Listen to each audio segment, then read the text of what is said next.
Well, taking a live look at the White House as we wait to find out if President Trump's plan to pause federal funding of grants and loans will go forward.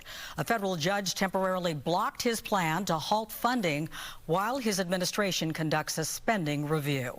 So what does this pause mean? It means no more funding for illegal DEI programs. It means no more funding for the Green New scam that has cost American taxpayers tens of billions of dollars. But this is not implemented yet. And I think that that's what the president is giving everybody fair warning, and then to figure out what's working and what's not working. The judge's order halts President Trump's plan until Monday afternoon. The president's administration officials say programs that provide direct assistance to Americans like Medicare, Medicaid, Social Security, student loans, and food stamps would not be affected by the funding pause. And joining us right now is Congressman Dave Min, a Democrat from Orange County. Thank you for being here. Thanks so much for having me. Well, we'd like to get your response to the pair of Republicans that we just heard from. Look, this scheme to choke off federal funding for basic services is blatantly illegal and unconstitutional. We all learn about the Constitution in elementary school, and we learn that Congress, not the president, has the exclusive authority to appropriate and spend money. Now, if the president doesn't like how we're spending money, he has the option of asking Congress to change that. And he has majorities in both the House and the Senate, so that shouldn't be too hard to do. But what he's doing right now is blatantly illegal. The problem is that congressional Republicans are refusing to stand up for the rule of law. And so President Trump is testing the Constitution, and he's breaking the rule of law over and over and over. But we are in a constitutional crisis right now because the president's breaking the law, and there are no consequences for that. But I want to be clear, this is not just an abstract constitutional law crisis. It's a crisis that's already, within one day, 24 hours, having real and often terrifying consequences for actual people in this country, including in the district I represent. Now, my constituents have been calling our office all day with concerns about how this is going to affect them personally. We had one woman share her concerns about how her seniors are not going to get their meals if cuts are made to Meals on Wheels.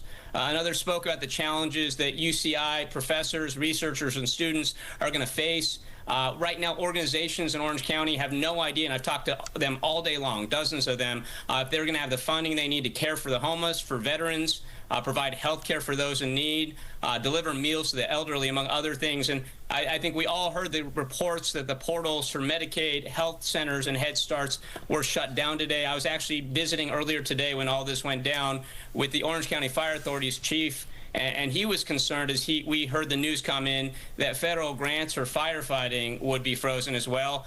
Federal grants for cancer research, other types of life-saving health research appear to be on the block. So we've got a huge situation here.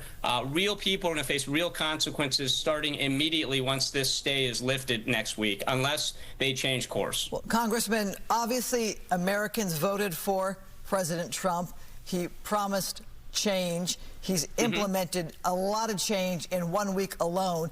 Now, the press secretary said today in her first press briefing that Social Security, Medicare, food stamps, welfare benefits, student loans, and scholarships would not be affected.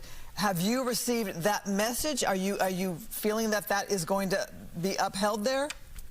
We've heard a lot of confusing reports about what is being frozen or not. We know that the letters were received and emails from a number of agencies instructing that all funding would be frozen. We saw that the portals for key programs were shut down. So we don't know what to believe, but I'll just say this. At this point, don't believe anything that the Trump administration says. Facts are facts. We'll see what actually happens. And as far as the mandate, sure, Donald Trump narrowly won the election. House Republicans have a narrow majority in Congress, but that is a mandate to try to exact change with the rules in place. It is not a mandate to break the law or to violate the Constitution of the United States. We all swear an oath when we take office. I took one just a few weeks ago to support and defend the Constitution of the United States above all else.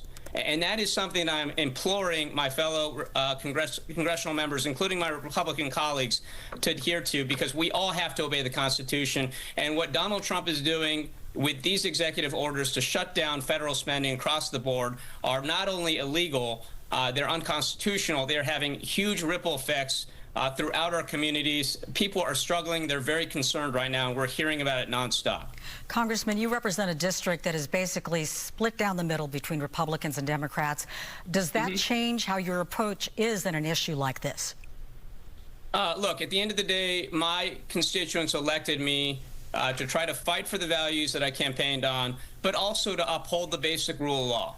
And I think that is very, very important, that this is the United States of America. We are not a monarchy. We don't have a cult of personality. And if someone tells us to do something illegal, we as members of Congress, as officials of the federal government, have a duty to adhere the Constitution above anybody else. We overthrew a monarchy because we wanted elected representation and we wanted rule of law.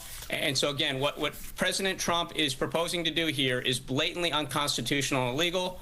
It is also something that is having horrifying effects. It's shutting down cancer research. Shutting down cancer research is denying benefits to veterans. It's denying Head Start from getting meals. This is horrible what is happening across the board right now. Congressman Dave Min of Orange County, thank you. It is just January. Lots to talk about in the coming year. We thank you for your time. Thanks so much for having me.